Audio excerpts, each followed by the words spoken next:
Well, games are, to me, just puzzles, and it's an ever-evolving puzzle. What sets Earth Tau apart? A lot of variance in it, and very little predictability. What I like about Earth Tau is the puzzles. You've got the 3 locations that you're trying to claim. 2 if you're trying to be strategic about it, and it's different in the way of having the 3 locations. So I like that it's a different puzzle than what I've seen with other card games or even other board games for that matter. I would say the variety in it is great because I like to strategize and I like to really put some thought process behind the game. I like that it's a new challenge, having a very strict only 40 cards in your deck. No ifs, ands, or buts about it. I like that there's enough random, it adds another element of randomness to it that I haven't seen in other card games, because when you're picking your locations, you're not guaranteed to get the advantage of having 2 out of the 3, or maybe even 1 if it's really bad statistics for you. So then you have to adapt to what locations they've brought to play. So it's got a lot of pieces moving in it that I like.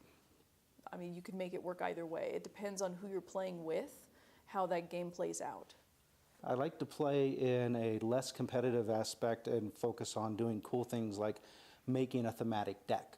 So like this deck only has females in it, so now it's the Charlie's Angels deck. Or this deck is only using villains and there's no heroes in it. So my play style is to not build a deck that's going to necessarily win, but create an interesting story when I play, or just be fun as I do that. My play style tends to be straight balanced, really. I try to destabilize extremely singular mindsets. So if somebody has one gambit they're going towards or one type of strength, I try to be able to counter those in no matter what the opponent is. So I try to make an all-over deck. My favorite leader was Archfiend, because he was letting you do stuff out of your graveyard or retirement pile a lot. My favorite is Adverb, just because I think a lot of people, especially when they come into games new, they tend to be highly defensive or they tend to be highly offensive. And either which way, Adverb can take anything that basically would be discarded from the game that the other person causes and puts it back into your hand for recycle. So you just kind of have this regenerative power. The Professor might become my favorite, because the being able to get what you want out of your deck and play it is really powerful mechanic, to be able to say, this is not what I want, make it what I want. Personally, I like Lady Liberty. She's a strong female character. She's also LGBT, so that's great as far as diversity of characters go. But she has a high moral compass and just is, I think, a very good dynamic with her partner Magna Carta. And when you put them into gameplay, they create a pretty balanced approach. The portal, because that's unique to the fact that there's locations. In other card games I've played, there is no multiple locations necessarily. It's all one filled. So moving things around is not important in those games. In this game it is important, so portal would be the unique ability I've seen.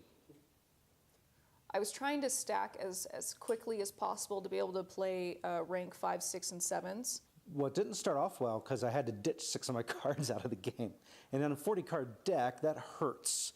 So now I have 34 cards, and 6 of them are going to be my opening hand, leaving only 28 left. So if it drags out, I'm in trouble because I won't get any more resources. So I was really worried from the opening part. I wanted administration and a rank 2 leader, and then rank 2s in each location.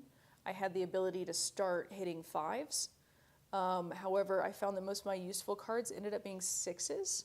So I think I could have had a better balance there of cards like Transmute or the ability to block Troy's portaling.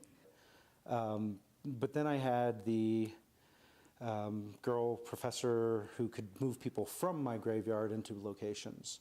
So at that point I was trying desperately to get someone cool into the retirement pile to pull off that maneuver. As I was having to start dropping cards due to my opponent's play style with cards that she was playing, it started to work in my advantage that cards were getting thrown away. Where you can normally pace it by how fast they're stacking their stats. but the portal allowed a quick jump ahead that circumvented the whole route and sped up gameplay way more than I expected.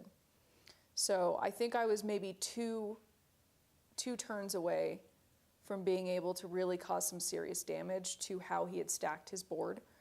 That would have been adding 1 to administration to be able to pull my 6s out, and then being able to use their abilities.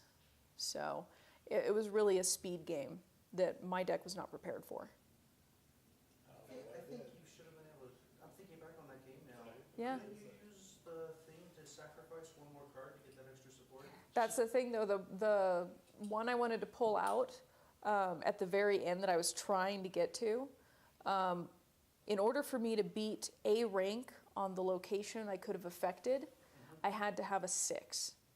And everything in my hand that had that ability was a rank higher than that, or the statistics wouldn't have matched. But doesn't the wipeout card wipe out everything? Yeah, but you still gotta get it in play. You have to get it in play, though. Location you could play it? No, Oh, because you had a 7 on the middle location, so all of the stats were locked down too high for me to affect, and I had just played on the next location.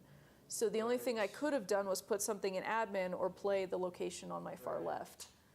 And I was just shy of being able to do that statistically. Like, if there was one in support, if there was one support in administration, I would have definitely been able to play that. But I was 1 turn shy of being able to really affect it.